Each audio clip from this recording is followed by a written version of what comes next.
Sa ikatlong sunod pong linggo ay merong pong ipatutupad ulit na malakihang rollback sa diesel at kerosene ang mga kumpanya ng langis.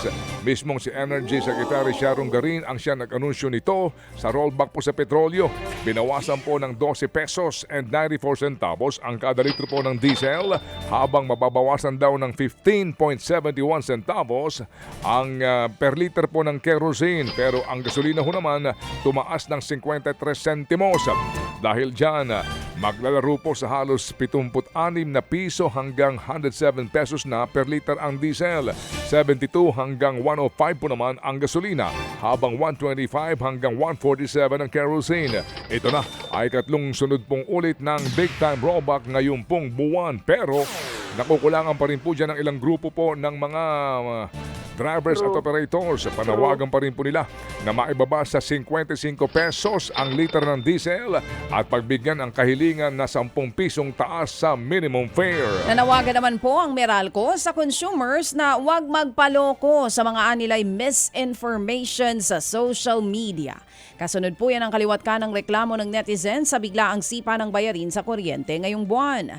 Ang tanong ng marami, bakit daw sa kanilang consumer ikinakarga ang charge sa programang Lifeline Rate ng gobyerno?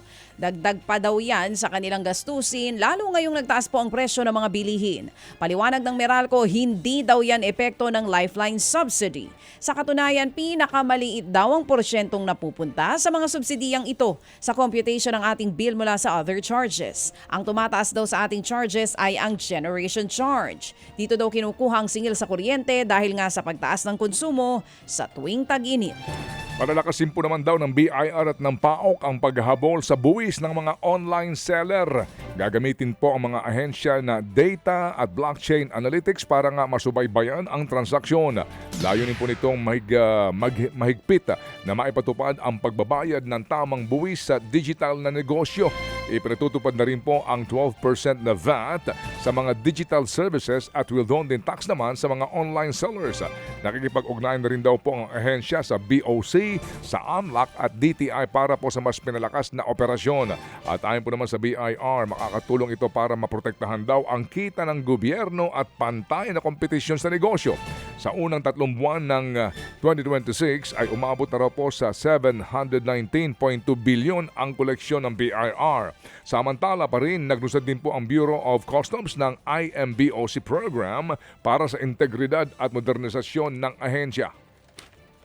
Tumaas naman po ng halos 3% ang presyo ng langis sa pandaigdigang merkado. Dahil pa rin po yan sa naantalang US-Iran peace talks at limitadong supply ng langis. Umabot sa higit $180 ang bawat bariles sa Brent crude, pinakamataas sa 3 linggo.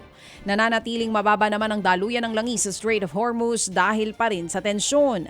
Tinatayang milyong-milyong bariles ng langis ang hindi nakararating sa merkado araw-araw. Dahil po dyan, lalong sumisikip ang supply ng langis sa buong mundo. Babala ng mga analyst, posibleng patuloy ang pagtaas ng presyo ng langis. Inaasahan din na magkakaroon ng kakulangan sa langis at sa mga produkto nito. Patuloy namang naghihintay ang mga merkado sa posibleng kasunduan sa pagitan po yan ng US at ng Iran. Sa kaugnay po namang balita ay magpupulong daw po higit sa 6 na po mga bansa para nga talakayin ang paglayo sa fossil fuel. At ito po'y gaganapin sa Colombia sa gitna po ng pagtaas pa rin ng presyo ng langis nang dahil nga po sa digmaan sa gitnang silangan. Kabilang po sa mga dadalo ang Brazil, Germany, Canada at Nigeria. Tututukan ng pagpupulong ang mga kaparaanan kung paano nga ililipat sa malinis na enerhiya ang mga ekonomiya.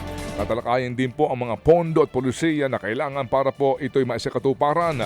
Layunin po nitong mabawasan ang pag-asa ho sa langis at gas na sanhi ng pagtaas ng presyo ng enerhiya. Ayon sa mga opisyal, mas magiging ligtas daw po ang mga bansa kung mas mababa ang dependence sa fossil fuel. Hindi kasama po sa pulong ang ilang mga malalaking bansa tulad ng US at ng China. Inaasahan po na magiging habang ito para nga mapabilis ang paglilipat po sa mas malinis na enerhiya sa buong mundo.